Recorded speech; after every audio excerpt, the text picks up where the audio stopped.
ओडिशा गठन रे शिक्षा हेउची प्रथम स्तंभ। आस स्कूल जिबा निपुण ओडिशा। ओडिशार 314टी ब्लॉक रे आईटीआई प्रतिष्ठा। ओडिशार 2टी विश्वविद्यालय को विश्वर श्रेष्ठ तालिकार स्थान देवा भली कार्यक्रम एथिरे प्रमुख भूमिका ग्रहण करिबो। खाली सेतिकी नुहे, समृद्ध ओडिशा गठन पाई सुदृढ़ अर्थनीति एकांत आवश्यक। एथिरे सहायक भूमिका साजुची नारी मानक सशक्त करबा पाई सुभद्रा योजना। समृद्ध ओडिशार 70% महिला हेबे कर्मजीवी।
एबे सुन, समृद्ध ओडिशा गठन रे आयुष्मान भारत योजना आरोग्य ओडिशा माध्यम रे सुलभ सस्ता स्वास्थ्य सेवा जोगु ओडिशार लोक हेबे उपकृत।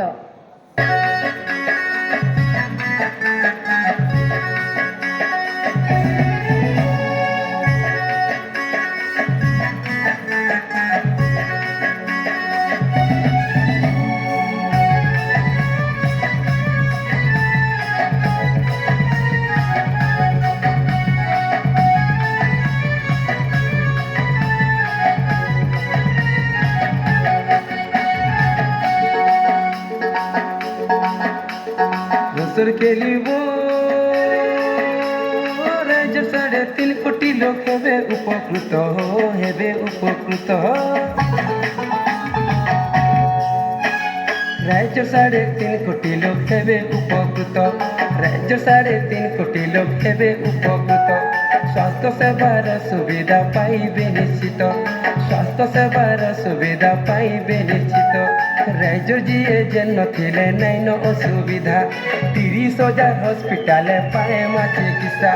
आयुष्मान भारत आए तरना लोक जन हिते खुशीर खबर। लोक जन हिते खुशीर खबर। उपकृत हेबे महिला पुरुष। उपकृत हेबे महिला पुरुष। तू जानिचु आम कृषि प्रधान राज्य ओडिशा समृद्ध ओडिशा रे परिणत हेबा पाई ओडिशार उत्पादन वृद्धि लागि समस्तंक पाई जलसेचनर व्यवस्था करा जिवो।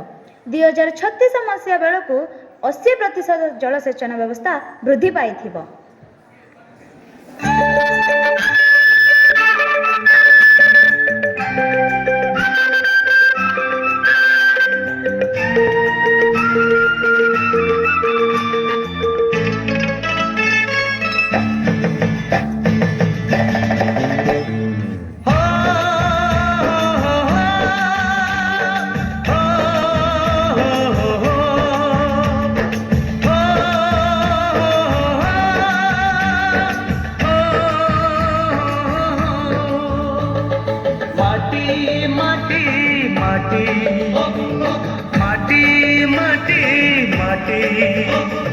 सुन फले रूपा फले माणिकर दीप जले। ए माटीर देह छुई बहे सपनर नई। से नईर कूले कूले जीवनर गछ डाले आशार चढ़े बांधिछि बसा। ए माटी आम साहा भरसा तू एका आम साहा भरसा। एहा छोड़ा समृद्ध ओडिशा गठन पाई अनेक व्यवस्था करा जायछि। जेपरिकी समस्तंक पाई बासोपयोग्य घर, सबुज ओडिशा पाई जलवायुर प्रभाव, जीविका और विकास लक्ष्य रे जंगल सृष्टि, विकसित ओडिशा पाई परवर्ती पीढ़ीर भित्तिभूमि गठन, ओडिशार अर्थनीति पहुँचब 1.5 लाख कोटी। 60% ଅଧିକ ସ୍ନାତକଙ୍କୁ ଚାକିରି, ବାର୍ଷିକ 1 ଲକ୍ଷ ଯୁବକ ଯୁବତୀଙ୍କୁ ବିଦେଶରେ ନିଯୁକ୍ତି, ଓଡ଼ିଶାରେ 5ଟି ନୂଆ ବିମାନ ବନ୍ଦର ପ୍ରତିଷ୍ଠା, ମୁଣ୍ଡ ପିଛା ଆୟ ବୃଦ୍ଧି ଆଦି ପ୍ରମୁଖ।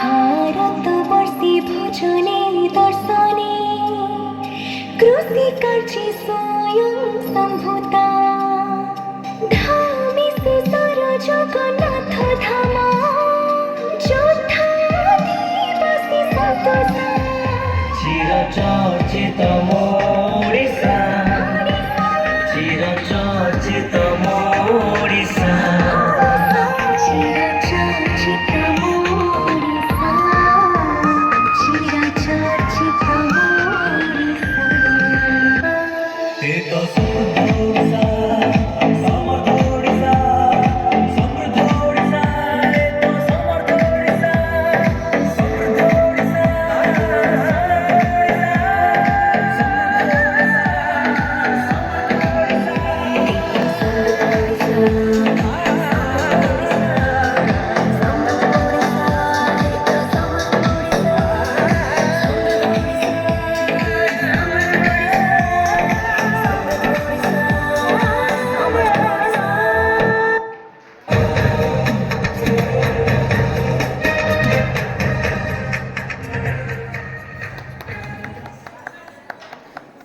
धन्यवाद सुंदर नृत्य पाई